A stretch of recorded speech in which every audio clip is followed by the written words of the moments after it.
Hello everyone, my name is Mohammad Badshah और आज मैं बहुत दिनों बाद यूट्यूब पे वीडियो अपलोड करने जा रहा हूँ। क्यों ऐसा हुआ यही डिस्कस करेंगे इस वीडियो में। Talking about my self, recently I give 12th board exams in which I secured 96.83% and I was the board topper in Mumbai division. Then I gave engineering entrance exams like in JEE Means I secured 98.35 percentile and in MST CET I secured 99.97 percentile. So ये सब सुन के तुम्हारे दिमाग में मेरी एक topper और typical पढ़ाकू कीड़े वाली इमेज बन गई होगी जो दिन में 24 में से 26 घंटे पढ़ता है, जिनकी लाइफ में पढ़ाई छोड़ के और कुछ नहीं होता। बट मेरा वैसा केस नहीं था। अगर तुम मेरे यूट्यूब चैनल को जाके विजिट करोगे तो तुम्हें कुछ कॉमेडी वीडियोस मिलेंगे जो मैंने अपने 11th और 12th स्टैंडर्ड के बीच में बनाए थे। यहाँ तक कि मैंने अपने कॉलेज के इवेंट में स्टैंड अप कॉमेडी भी कर रखी है। सो ये सब करने वाला लड़का रैंक 1 तक कैसे पहुंचा, ये हम इस वीडियो में जानेंगे। सो 10 बोर्ड्स के बाद हमने सोचा था घूमेंगे फिरेंगे ऐश करेंगे, बट जिंदगी के तो कुछ और ही प्लान्स थे। लॉकडाउन हो गया और हम घर पे बैठ गए और 11वीं में तो कौन ही पड़ता है। सो मैंने यूट्यूब पे चैनल शुरू कर दिया जहाँ पे मैं कॉमेडी कंटेंट बना के अपलोड किया करता था। सो लाइफ को लेके ज्यादा तो कुछ नहीं सोचा था, बस इतना प्लान था कि 12th के बाद बीएससी सीएस या आईटी करूंगा। और बाद में मेरी जनवरी 21 में एक रिलेटिव से बात हुई जिन्होंने मुझे इंजीनियरिंग के बारे में बताया और बाद में मुझे रियलाइज हुआ rather than going for BSc I should go for engineering in computer science. So अब इंजीनियरिंग में एडमिशन लेने के लिए देने होते हैं एंट्रेंस एग्जाम जैसे कि JEE and MST CET.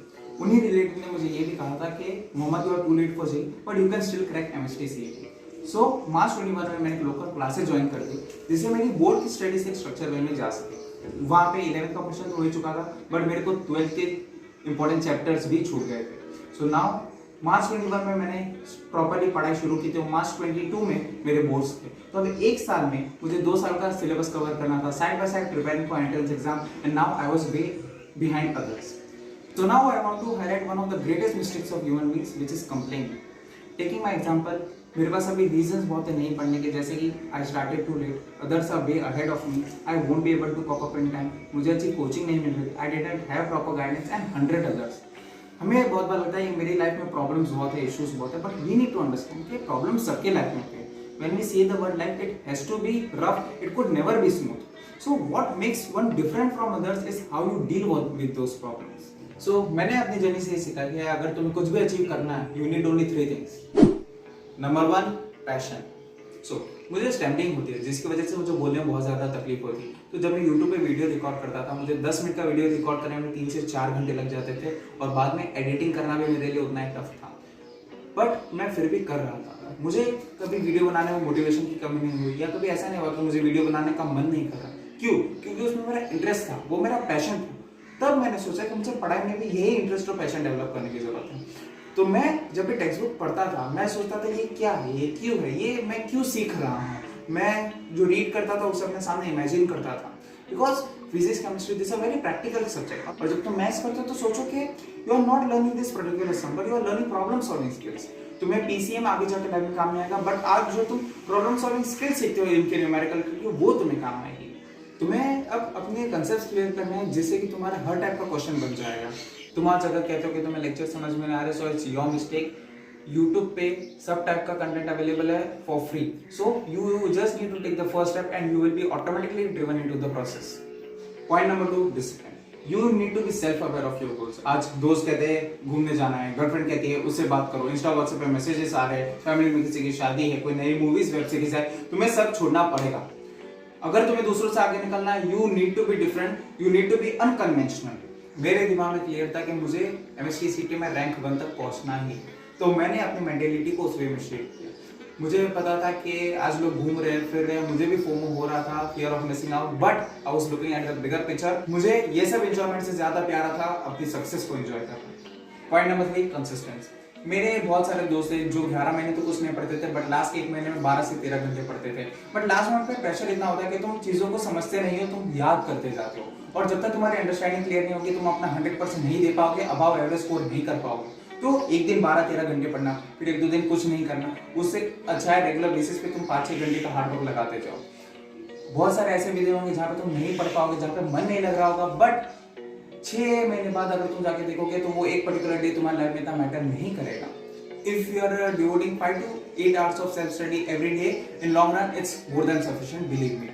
For example जब मैंने एमसीक्यू सॉल्विंग शुरू की, so I started with the most difficult chapter integration.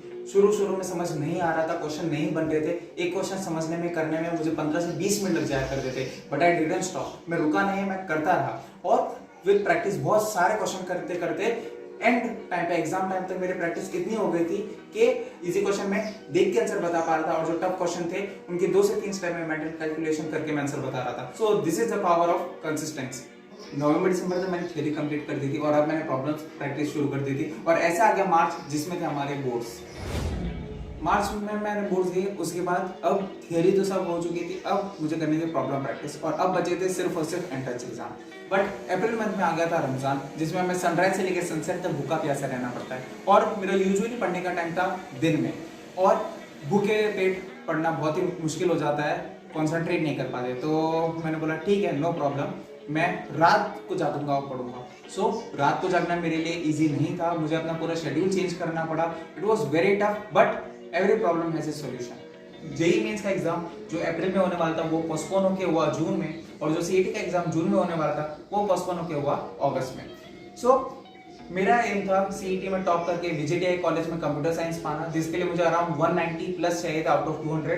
But अभी टॉपर्स का सिलेबस तो वैसे भी खत्म हो जाता है, बट 2 महीने वो ज्यादा प्रैक्टिस करने वाला थे, इसलिए मुझे तो अब सब कुछ ही पढ़ना था। मेरा एम था 200 ऑन 200, उससे कम तो पॉसिबल था ही नहीं। तो यूं ही मेरी प्रिपरेशन चल रही थी, मैं PYQ सॉल्व कर रहा था, MCQ सॉल्व कर रहा था, मॉक टेस्ट दे रहा था। अब मॉक टेस्ट में शुरू में मेरा स्कोर रहता था अराउंड 70-80 आउट ऑफ 200, जिसके बाद मुझे बहुत बुरा लगता था, बट आई डिडंट स्टॉप। मैं मॉक टेस्ट देता रहा, 80, देन 120, 140, 160, 170, 175, ऐसे कर करके मेरा स्कोर डेवलप हुआ। एक के बाद में 180, 190 पे नहीं पहुंच सकते तुम, you need to understand that. ऐसे ही प्रिपरेशन चल रही थी और फिर आया 8 जून, बोर्ड का रिजल्ट आया, I was declared as board topper and फिर आया कहानी में ट्विस्ट। लोगों को यूजुअली लगता है कि बोर्ड टॉपर बनने के बाद लाइफ बहुत इजी हो जाती है, बट असली गेम तो अब शुरू होने वाला था।